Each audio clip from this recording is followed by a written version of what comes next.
मोहम्मद आसिफ शेख आहियां मां, president district bar Hyderabad. अॼु इलेक्शन जो समय आहे, इलेक्शन जो ॾींहुं आहे, पोलिंग डे आहे।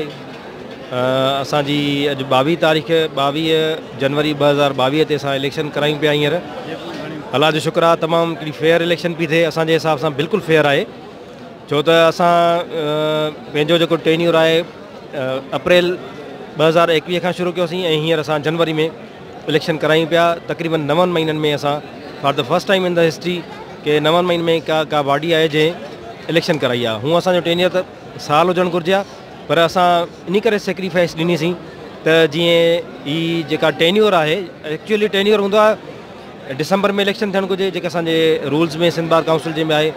डिसंबर में इलेक्शन थियणी आहे ऐं जनवरी में हैंडओवर करिणो आहे चार्ज।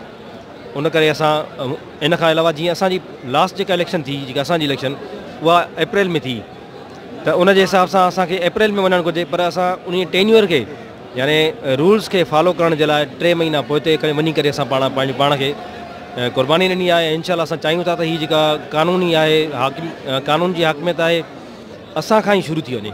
त असां इहो चाहियूं था त रूल ऑफ लॉ रहे ऐं इलेक्शन थी वञे। इलेक्शन जेका ॾाढे सुठे नमूने थिए पई ऐं सभु जेके हिते दोस्त आहिनि उहे ॾाढा पुरउमीद आहिनि। इंशाअल्लाह खटण जे हिन में इंतज़ार में आहिनि। थोरी देरि में 5 बजे ताईं पोलिंग ख़तमु थींदी। सुबुह 9 बजे खां 5 बजे ताईं हींअर पोलिंग हले पई।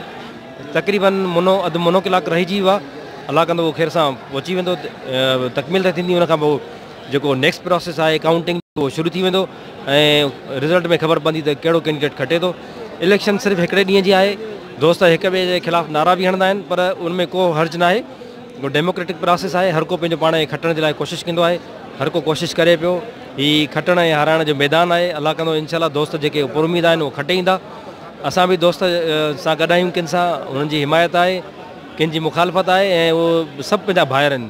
खटण वारा या हाराइण वारा सभु हिकु आहिनि।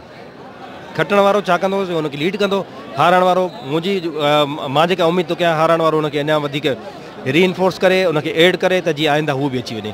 सो असां हीअ कोशिशि कई आहे, ट्रांसपेरेंट इलेक्शन थी आहे, इंशाअल्लाह थी वेंदी, ख़ैर सां थींदी ऐं दोस्त खटींदा, पुरउमीद आहिनि, पुरसुकून आहिनि ऐं ॾाढो सुठो प्रोसेस हले पियो। हिते असां वटि 4-5 बूथ आहिनि।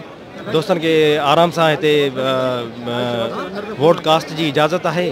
असां वटि प्रिज़ाइडिंग ऑफिसर आहे, सॼी उनजी टीम आहे जेका जुडिशरी उन्हनि खे कंट्रोल करे पई, उन्हनि जी सुपरविजन में हले पई। सिंध बार काउंसिल इन्हनि खे आख़िरकार नोटिफाई कंदी ऐं इंशाअल्लाह ताला ख़ैर सां इहो असां जेको ट्रांज़िशन आहे डेमोक्रेटिक उहो हैंडओवर कंदासीं दोस्तनि खे। इनफैक्ट कोविड-19 हिकिड़ी वॾी वबा आहे, एपिडेमिक आहे, पूरी वर्ल्ड खे हिन लपेट में आंदो आहे। उनजी वेरिएशन्स कॾहिं घटि हुजनि थियूं, कॾहिं वधीक हुजनि थियूं। हींअर जेको ओमिक्रॉन वेरिएंट आहे उहो तमामु हिकिड़ो ख़तरनाक आहे। असां सम्झूं था त हीअ जेका इलेक्शन थी आहे उन में SOPs खे थोरो मुतासिर थी आहे। SOPs असां दुआ था कयूं अलाह खां त इंशाअल्लाह सभु दोस्त हिफ़ाज़त में हुजनि, मुतासिर न थियनि। काफ़ी दोस्तनि खे मास्क आहिनि, कुझु उनजी वायलेशन बि कनि था पिया, पर अलाह कंदो ख़ैर थी वेंदो, ख़ैर सां इलेक्शन थिए। ऐं बिल्कुलु इहा तव्हां सही था चओ, हीअ हिनखे जेकी आहे लहर आहे कोविड-19 जी ख़तरनाक आहे, मौतमार आहे, पर ज़िंदगी मौत अलाह जे हथ में आहे। पाण कोशिशि कयूं था जेतिरो बि कंट्रोल थी सघे।